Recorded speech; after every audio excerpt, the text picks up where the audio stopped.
Caring, soft-spoken, appreciative, loving, The gentleman. Relaxed. Dapper. Deliberately spoken. logical, grateful, Resilient. Honest. Humble. generous, handsome, kind, chill, confidence, Very nice human being. loving papa.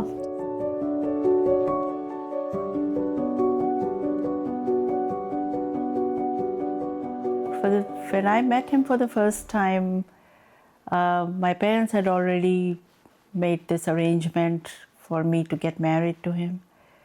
So I lived in India, and then we went to Kabul just for a few days, like during our summer break. And that's when I saw him for the first time. I kind of thought he's the right person for me. He's the right man. He had good looks. He had a good personality. And I felt like he's going to be very caring and understanding. And then after a year, a little more, we got married. And then I had to move to Kabul. In the beginning, I felt like I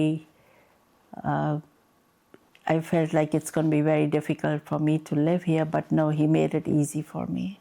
He told me I don't have to worry about anything and took care of me so well that I adjusted to that life over there within no time. He was taking care of his father's business in the beginning because he was the only one in the family that knew how to read and write English. And then the coup happened in Afghanistan. That's when he said, I don't feel my family is safe here now. He always put his family first, no matter what. Fear didn't come in the way when there were downs. So he just kept going. And I think that really brought out a resilience in him that every time something would go wrong or there was a change in life or there was a massive move from one place to another, it didn't really bother him. So he made the decision that we have to leave the country. And then he had to start all over again. So he went into jewelry business. I remember the jewelry store really well. It was like a tiny little place in Palika Bazaar. And there was other stores, like it was like a basement of a mall, basically. He was very enthusiastic about it. He'd learn about the product, about gems and making of the product, and he knew what looks good with what. He would just learn it very quick and took pride in it. And if you're in the jewelry business, the benefit is you have a lot of downtime. Yeah, there was the shopkeepers. It was like a community of shopkeepers, and everybody would meet each other regularly, or during downtime they're just congregating in front of stores and chit-chatting. My dad's store, he had a tenant in the store, and people used to keep asking each other for cigarettes, and the tenant that my dad had, he was like a jokester too. So him and my dad came up with a prank on somebody. They took a little piece of like a match, the head of a match, and they buried it inside a cigarette about an inch deep.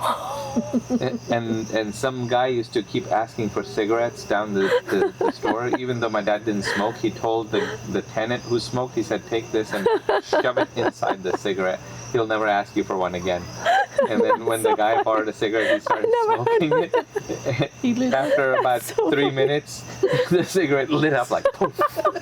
And they all got a laugh out of it. There were these funny moments there, and you play a joke on someone, or you have your ways of communicating which are more comical with your next door neighbor at the store. So he was into that, and they like him because of that, because they say, chalo mere saab ke paas chalte hain.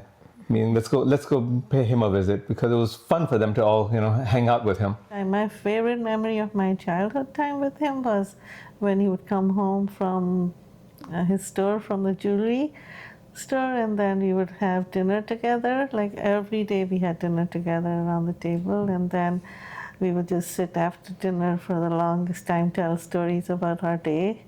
And then he would tell us stories about each and every customer that came in, and how he knows this customer's gonna buy or not buy, or what is he gonna buy. Like I remember when Papa would come home from work and I would be like, my job was to bring him a cold glass of water, and I would be like, it would be my pride and joy to do that every day. And like the taller the glass of water, the more he just loved drinking water after work. Like he really, really loved that part of his life when we were all together. And his thing was always that we have to be content with whatever we have. And everything was going well, and then we decided that we have to think of the kids' future. So he was thinking how I'm going to handle this. So he decided that we have to come to America for their studies and stuff, so they can have a better future.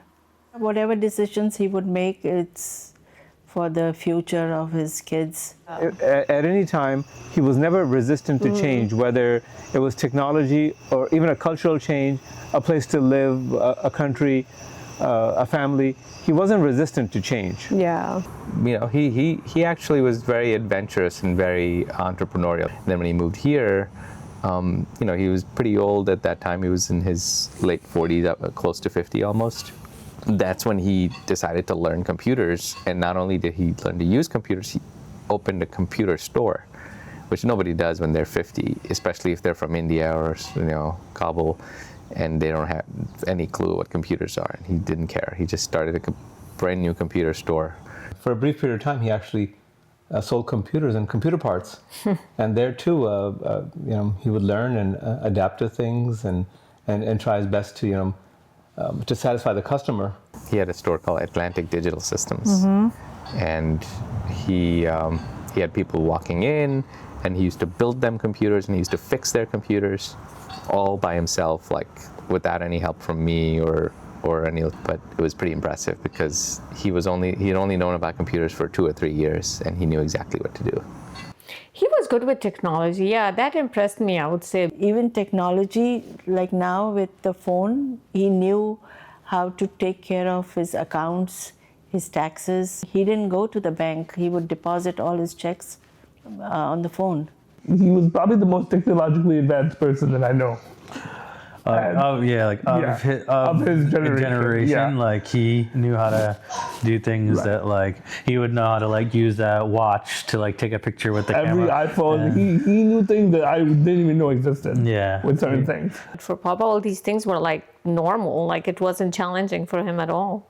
My brother-in-law, who's already, he's in the computer field, so he helped him learn about the computers and open up a shop. He knew what he was doing over there, but the thing was, it wasn't like the amount of work and time he put in it. He wasn't too sure if he wants to continue doing it. And then he decided, I need just to have a job that I go in the morning, come back, and not worry about anything else. And he picked Nordstrom because he always thought that was like the best store in the mall. I always saw him working in Nordstrom's. I mean, because prior to that, I didn't get to meet him, and he was really proud of it. He liked his work, and he was, of course, Nordstrom was a really nice store, and yeah, he was proud of what he did. Everybody in the store knew him, loved him. His customers always came to him. They asked about him. They came to him. They trusted his suggestions and knowledge and everything. And as soon as somebody walked in, he knew, like, this customer's gonna want this, or like he would pair everything together, a suit, then he would go pick up a shirt to make the suit look good and make it look like, oh, it's perfect. He was a good salesperson. He just like really listened to his customers and like really truly cared about them. Putting the customer first and understanding what they want. That I think he did that in his life with everything. He just knew what people wanted, and he would just cater to everybody's needs. He didn't do it to make the sale. He just wanted them to like love it when they see it. He always had the greatest sense of fashion. Like, worked in Nordstrom for 20 plus years. I think his fashion sense was probably the best in the house. And, you look in his closet, it's just the most intricate selection of clothes. Everybody asked him for fashion advice. Yeah. And he would also compliment if you were wearing something nice, he did. would. And if he didn't, he didn't have to say anything. But if he complimented you, it was like $1 million compliment. You had to earn it. Yeah. I remember he always used to like, if we looked nice for like a party or a dinner or something, he always used to compliment like what we were wearing. Like a compliment from him weighed more than 100 compliments, like from anybody else. Well, he taught us how to tie ties. I mean, you don't know how to tie a tie. I know better than I would if he was not the teacher. He taught me how to do a formal double Windsor knot on my leg, and I use it at so many weddings to tie people's ties who have never tied a tie before. And he was probably one of the few people I knew that could tie a tie like forward facing. He was very good at tying ties. He was very particular about his knot. He was very particular about how people's ties looked. I remember one time I was little. I knew how to tie a tie, but I wasn't like good at it because I had just like learned it. I was just gonna like ask someone else to get it over with because that was just taking me a long time. And then I forgot who it was. They're like, "Oh, ask Sona Papa to do it. Like he's good at it." And then I just like walked up to him with my tie and I didn't even say anything to him. He just like takes it from me and just does it. He didn't even know that I was like asking. He was always so well dressed himself. Yes, that's true. And everybody just appreciated his sense. And even when he was young, like I don't remember as a very young boy, he liked to be always stylish and have the best of the best. And he instilled it in us too. I think the cutest thing was every Christmas when we would have like all the boxes under the trees and you would see the ones from Dadi and Dadu and they would always be that specific shape when you were like, oh, it's the Nordstrom boxes, you know what's in there, but it's always good stuff. And he was always rewarded for the things that he did, like the top seller. He was invited to the big parties that they had for the top sellers, which they called the pace setter. And he was given tours on other states for 4 or 5 days. They would give him like a little mini vacation. He definitely liked He loved relaxing. traveling. He enjoyed it so much, yeah. The happiest and calmest I've ever seen him was on trips with us. Like, he loved to enjoy like being out and about and little things. Like every trip with them was just always fun. Like never, like it was always like, and anywhere we would go without them, we'd be like, we have to come back here with them. We have to come back. Papa would love this. I remember in the 80s in India, I stayed back in Delhi taking care of the store, and they went to Goa. I remember that. And said that was one of the best trips he had. Yeah. Then again, beach There's resort. pictures of that. Yeah, beach resort, and they had a pool. Beaches and Yeah, so that was one of the best trips he had. Yeah, we did a lot of vacations with them, from Aruba to Vegas, Florida, Canada. Oh, we went to Utah and we went into the Bryce Canyon and Zion National Park, and we saw all of that. That was really fun. Yeah. It was fun because he had never seen anything like that. It was big mountains and rock formations. One time we went to Vegas, and Molly got sick there, and just Papa and Mom were in the hotel with Lily, who was like maybe 8 months at the time. She was less than a year old, and they hadn't really spent much time with Lily at the time. Like she was still little, and and so they were with her for like 2 days, and the Papa got to spend more time with Lily and bond with her, and Papa was taking videos and pictures of her, and she was crawling around in all the cabinets and everything, and Papa was still he's like, it was such a nice hotel and we had such a nice room and we didn't even get to enjoy it.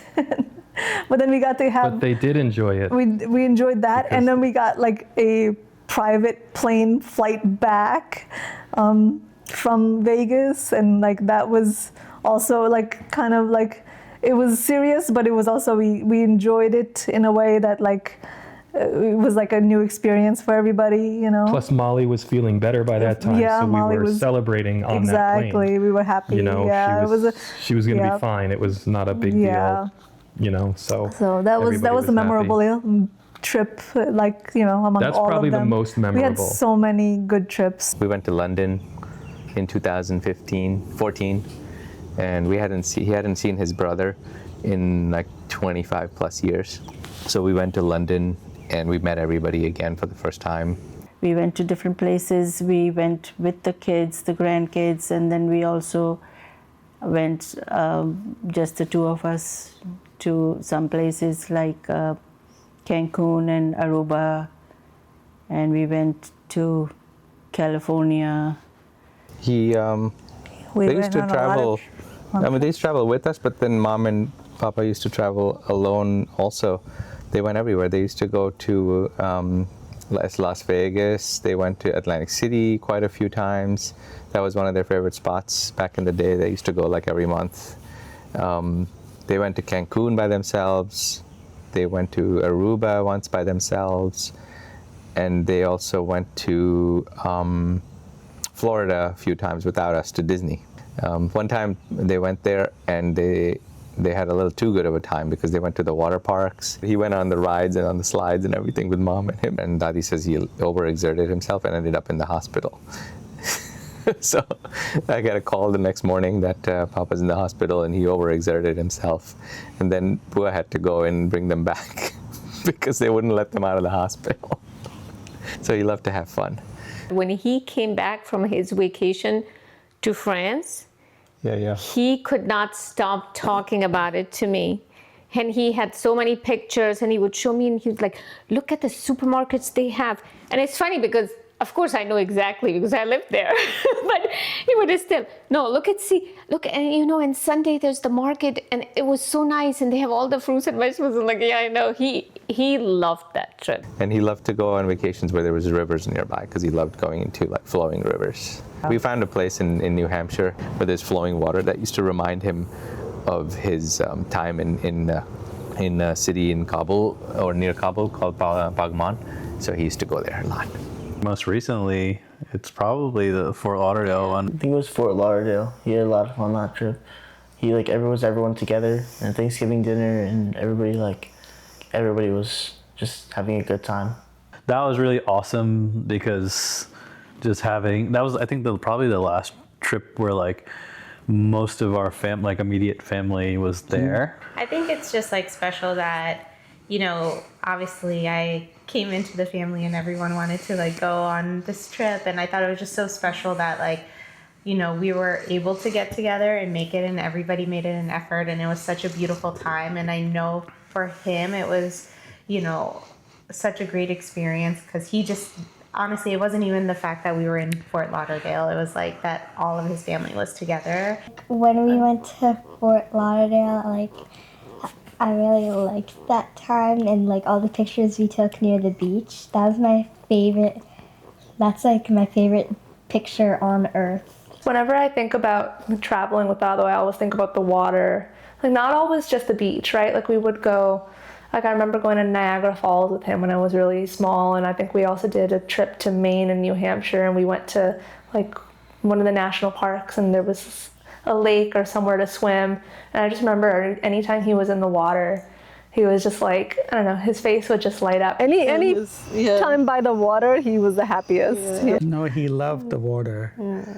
Now every time I'm at the beach or if I'm like in the ocean and all, I always think of him because he just loved it so much.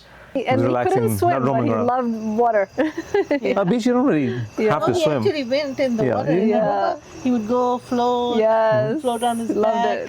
He would just relax and then come back, go in the pool. Yeah. Remember when we used to swim with you in the ponds? Yeah. We used to love the pool. Yeah. But that's why we always used to love going to that house. Yeah, because they have a community pool there nobody else had. But yeah, even the beach, like I think even that'll be our house, even though he couldn't go to the water, he just loved being by the water. Mm-hmm. And he liked laying on his back swimming. Like he could float on his back, so he just laid on his back and just swam for 10 minutes. He Yeah. really enjoyed it. Yeah, he loved the water. He loved being in the pool in the old house, and just, you know, we would always, any pool toys we would buy would be like accustomed to him. Like, we like, would he like this or not? Would Pup which noodle? Which pool noodle? The skinny one or the thick one? Get the thick one because he Yes. likes to float around like an island in the he pool would and be like just this, and relax. just relaxing, and we'd just make him floating around a and- drink and just Yep, float we in the have pool. Lots of pictures and videos That was of the him. best. Yeah, that was really the best. There's this one picture in his phone, I think it's from Fort Lauderdale, and it's just this cute little selfie that he took by the pool with his sunglasses on, and he's just like doing a cute little smile, and I just think it's so cute because it's like half of the frame is just the chair and the other half is just his face. And I'm like, he was probably just so happy there in the sunshine at the beach, and he's like, let me take a picture of myself. I don't think a lot of us don't do enough of it, is capturing like moments and like documenting them and storing them. Yeah, He used to have his own set of pictures in his laptop. He still does. There were pictures that he took that we didn't even know, and then I'd go. And they're very organized. I go through some of his albums in his laptop, and I see them organized and categorized that I didn't even know he had. I love the photos on his phone. I love like going into his phone and just like going through his camera roll and just like looking at how he would see the world and how he would see everybody. I think it's just such a representative of how he cared about everybody. All his folders on his phone were like so organized and like everything, and he had like one for each of us, and he would always send us like the on this day or the this person through the years with that, like the Apple iPhone makes just like the videos like that. His camera was always on whenever we went anywhere, or if we had a gathering or anything, because I was looking for pictures, you know, with the kids and all. I wanted a certain picture, and I couldn't find it in my phone. Then I took his phone and I just searched by the name of the person that I needed the picture for, and he had like so many of them. He loved his phone. We always made sure that he had the newest iPhone, or at least one of the newest iPhones, because we knew he loved it so much. Yes. Like any like flower pot or anything that he would see with flowers, he'd be like, stand there, we'll take a picture. He used to take a lot of like pictures and videos of everything for like the memories. Life goes by so fast, and you want to like look back. Photos are one thing, and they're just a snapshot in time, but like having recorded videos, and he was very particular about like capturing the whole scene. Like he'll go around the room and like make sure he captured everybody and like what the vibe was. And anytime there was a birthday party or a party in the house, you would see him. There's probably videos of him. He used to hold his phone like this, and he used to go around recording. But the thing is that he wouldn't just record a little bit and then stop. He would just constantly record the whole 20 minutes in one shot. He was always a photography enthusiast. Even in his youth days, he always had a good camera. That was his favorite hobby, is just take moments, unforgettable moments. Even if you look at his room today, you'll see that it's filled with photos of all the grandchildren, all of the family members. It's covered in just memories and pictures of us from every year, from every milestone. The way somebody photographs you is the way they see you. And like he took such beautiful photographs of everybody. And I think it just shows how much he loved everybody, and like how it was like his greatest love in the world is just his family. He was protective about his family. He loved his family, especially the younger ones more than the older ones. He was happy being around grandkids. He just loved his grandkids so much. It made him happy whenever he did something for them. He would be more happier than the kids themselves. I mean, anytime I was with him, it was always, you know, remembering like things that we did when he was at Nordstrom. There were always good times. Right? Growing up, I think the things that like the three of us, and like Priyodhana and Kyle too, probably just remember him doing whatever we asked, and we really didn't have to ask twice. He just loved doing things for other people, whether it was taking us to Carvel or Toys R Us or out for pizza. He just wanted, going to Target, he just wanted to make us happy, and he always succeeded. Dylan and I used to go to Carvel with him. We also used to go to Carvel. It was like it used to be a once every other week thing. That was also after Toys R Us. Toys R Us was a once every week thing. And so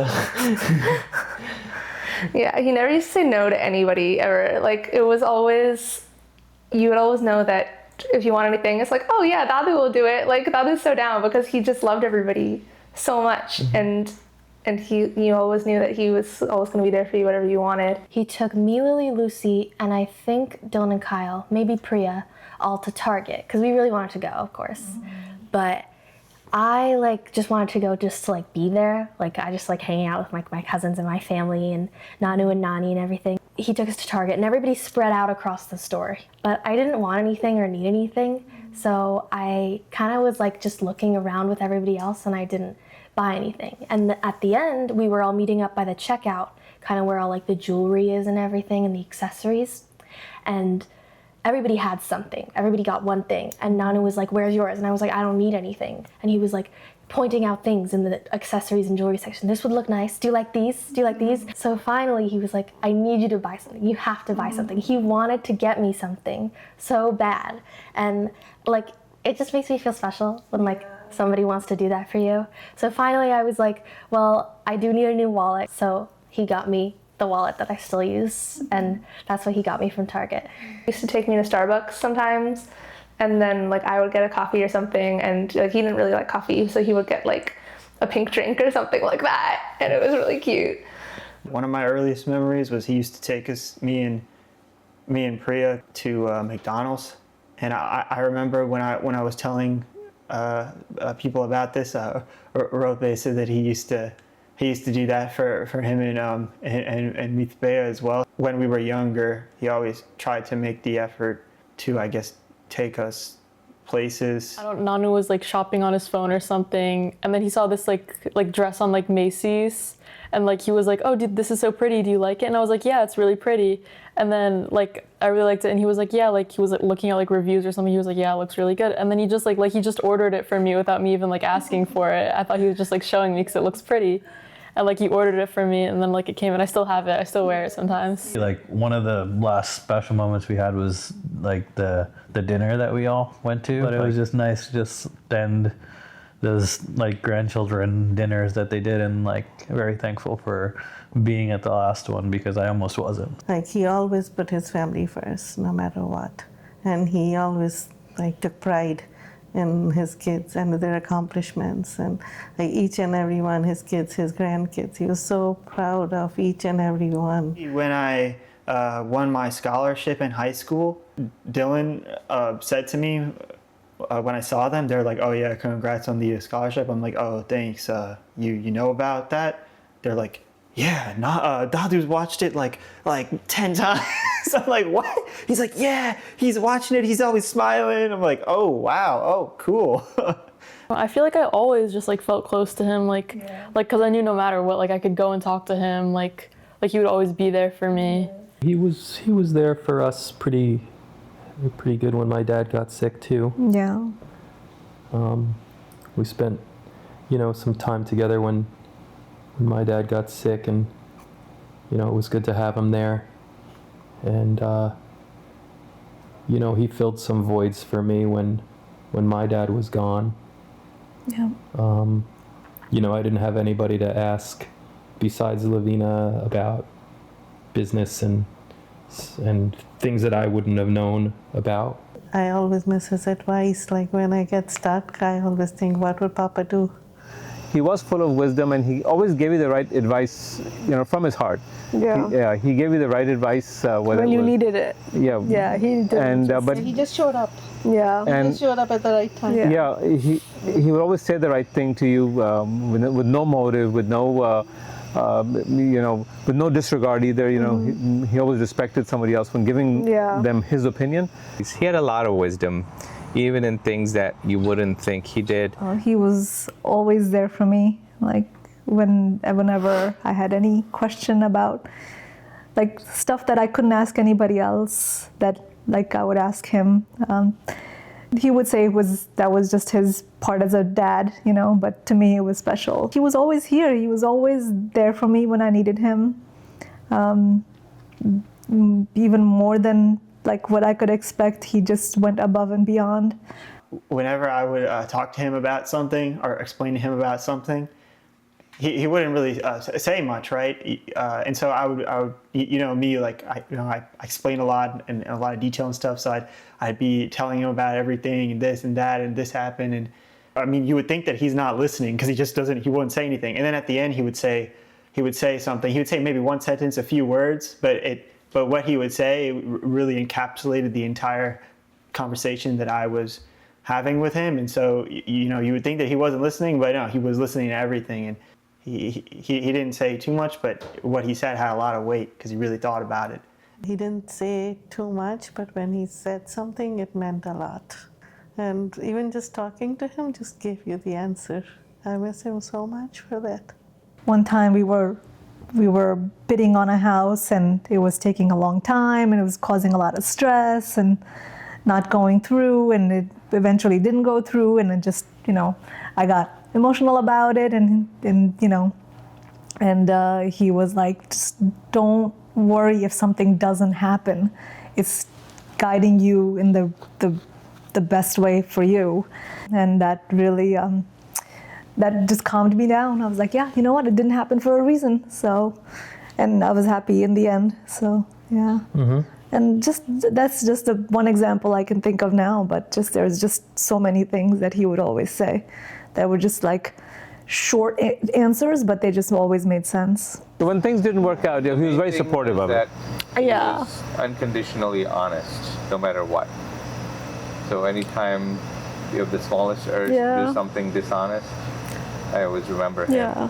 He didn't care what the outcome was, how much money he would lose, how much, Yeah, he didn't try to comfort you in fake ways. Yeah. He was brutally honest. He never cheated anyone out of anything or any trust. So anytime I have the urge to kind of like slide one over someone, be like, that's okay, he doesn't know, I always think of him because he would never do that. Yeah, I think in my case, growing up with a parent, a lot of things you don't really realize that what you learned. Yeah, we didn't realize how much he influenced our lives, but now that we look back, like not having him. He taught me everything that I know, that I put to my daily life, he taught me. He taught you to always be prepared to make a first impression. So, and that just not just with looks, but like being prepared for everything, because you can't make a first impression twice. I would say putting your best foot forward, being well dressed whenever you go to a momentous occasion of some sort, make a good first impression, and be likable to whoever you can, even if they're not kind back. I'd say just be humble, be a good person, and make sure you have a good impression, like Dylan said.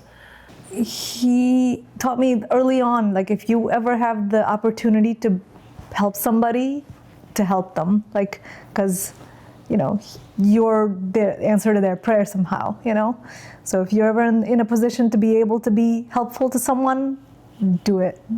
When you'd come over, he'd make sure, you're treated properly, there's food on the table, there's, everybody's around, to making sure you're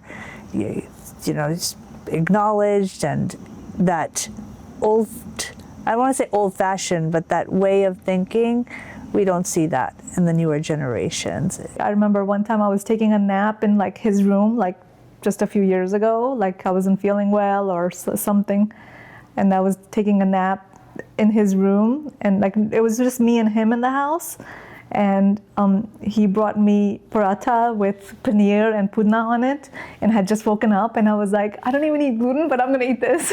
It was so good, and he took care of me, and that was just a really like sweet thing. I'll always remember that.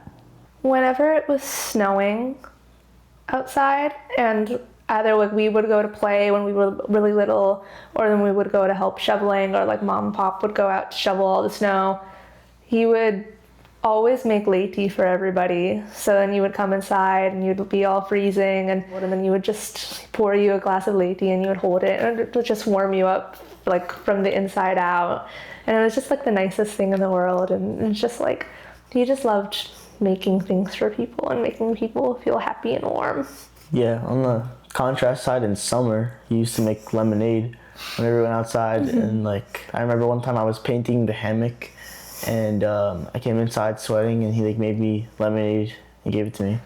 And it was like amazing. His lemonade was the best. He taught me a lot of generosity, I think, and like gratefulness as well. And he gives so much credit to everybody who did a little thing for him. He was the most like genuine person. Like he just, he was just real with everybody. I remember like every time we would come over, like I would like when we're getting ready to leave, I would say goodbye. He would always say like, thank you for coming. He also appreciated everything, especially cooking-wise. Whenever he was coming, Purnima, she made pulao for him, and next day definitely he wanted to call and tell her that how good the food was. And be honest with you, he was my favorite of like mentioning my food as well. We tried to make a simple food, especially barbecue, and he appreciated every Little part of it. Yeah, small things. And he always praised whatever I cooked. He appreciated good food. He appreciated what somebody did for him. He didn't ask for a lot, actually. Little things, big memories. I think an important thing that he always somehow mentored and taught me, at least, is, and I don't think it has really stuck with me, is to go with the flow and, leave it to fate. And I wish I could learn more of that from him. He was patient when it came to that. He's very, very patient and quiet. He's very calm and patient, but he reads you well. He was very patient. When I was assembling something, sometimes I would get frustrated assembling things, and he would come in and like watch for a while. Then he would explain to you, what you're doing wrong. Sometimes I would get upset and be like, no, you don't know what you're talking about. And then I would realize that he does know what he's talking about, and I'm the one who's wrong. But he would never rub it in my face. He would just he would know that I figured it out. But that little action would make you feel like he's the bigger person, and he loves us. That's why he didn't rub it in. He would rather just use a calm demeanor to get things done than to be more aggressive or more upfront about it. Before parties and vacations, he was always the first one ready, the first one packed, first one out the door. Whether it be mom or pop yelling at us to come downstairs, and then when we're finally in the car, they're the ones who aren't at the door. Like he wouldn't be upset when everybody was taking their time and like the way we would all be fighting. Like he would just sit there and like patiently wait. He never had like any bad things to say, or like, I don't know, he just never had any impatience. He was just like so chill and was like, okay, things are gonna happen when they happen. People are gonna do what they do. I don't think he's ever yelled at me in my life. And he was calm. Yes. Even if something happened, he was very calm. He just didn't panic over things. He took his time to make a decision. There was no rush. And the ups and downs of life, of course, they scare and bother everyone. But he did confront them. And as you said, first of all, there's confidence. Second is he left it to fate. And another thing that I saw is that fear didn't come in the way when there were downs. So he just kept going. He was always content with whatever he had. That's one thing in his personality. And then he went through a lot. His health issues, on and off, he had like different issues. But then he would bounce back up. I've been with him long enough to see the ups and downs, and whether it's financial loss or personal loss. So he always found a way to come back, and it didn't bother him as much as maybe the people around him. But somehow, he always found a way and just left it the way it was. He never complained. Even in the hospital, he never said once that I'm bored, get me out of here. He would just like go with the flow and not make a big deal out of being in the hospital. I don't remember anything that he was negative about. After he got sick, like I felt like all of us started to cherish our time more with him. Even if he was in pain or anything, his smile was there. I remember when I went to see him one Sunday morning when he was in the hospital. He really wasn't well, but when he saw me, he smiled and he did this, and that really made me feel special. I'm like, this is a lot of effort for him, even physical, because he's not well. And he was making all that effort for me because I was there. Yeah, that made me feel special. When he was in the hospital, for the final time, the night before that he got in really sick. When I said goodbye to him, he held my hand really, really softly, and I just felt so much love, and I just almost got confused as to just why did it feel so much all of his love was in that hand holding. I still feel that. He was a very compassionate person. He always liked people around him, especially family. So, and I'm sure he would tell others also to be close to family, because that's one thing you can't find anywhere else. You can't buy it from anywhere. When you are close to your family, life becomes easy. Any problems, any issues, any hurdles, you can cross over.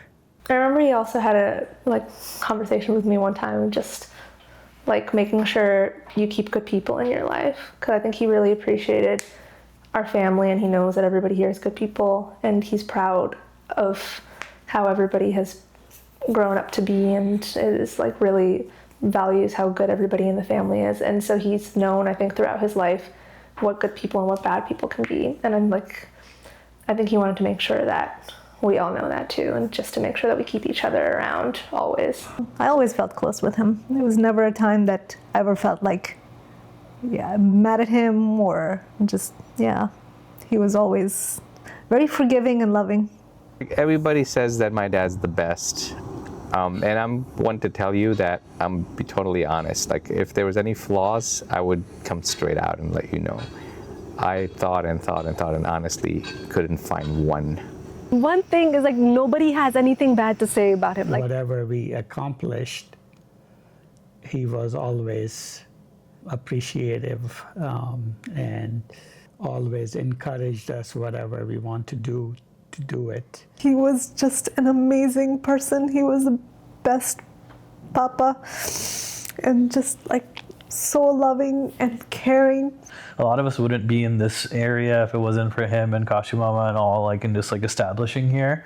And I think, they set up this really loving, caring family and community that we're very blessed to have around us. He was an inspiration. He made us all into what we are today.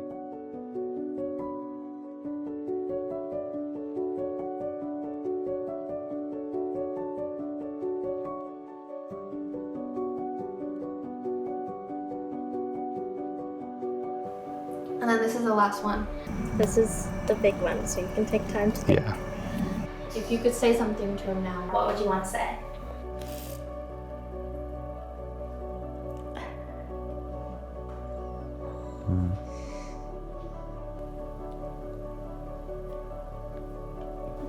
I do say it to him. I tell him that I miss him.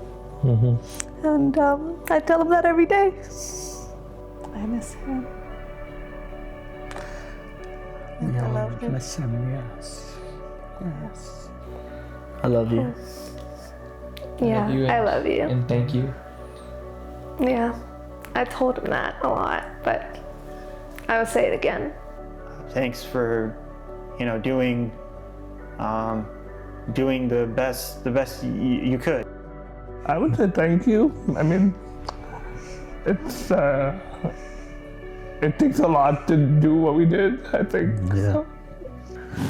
I'm glad he got to see Zara, but I wish he got to spend more time with her. Well, I would say that I wish I could spend even more time. A little too soon. Yeah, I would say the same thing. I wish we could spend more time together. Wish we could go to France together and have that trip with us. I'd say come over. Yep. I'll be right there. Yeah. I miss like having fun times like with him, and like I wish that like he could like be with us right now and we could have party. I would say I want to take him to Target and buy something. Or I'd also say this, that I miss him. I want to like what it's like in heaven. People don't realize we were very fortunate that we were all together.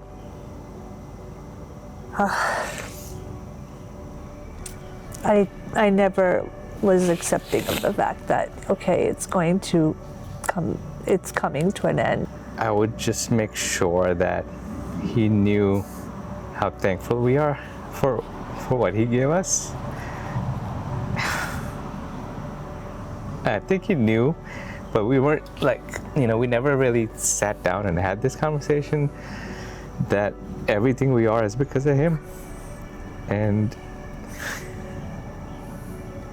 I never really got to properly say goodbye because I didn't want it to be a goodbye. But I would just give him a hug and tell him thank you for everything. It truly is all his. We're just living it.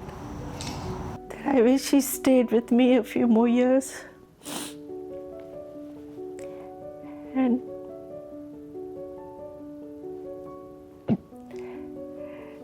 I would want to be with him because we believe in rebirth. So I would want to be with him every time in this world.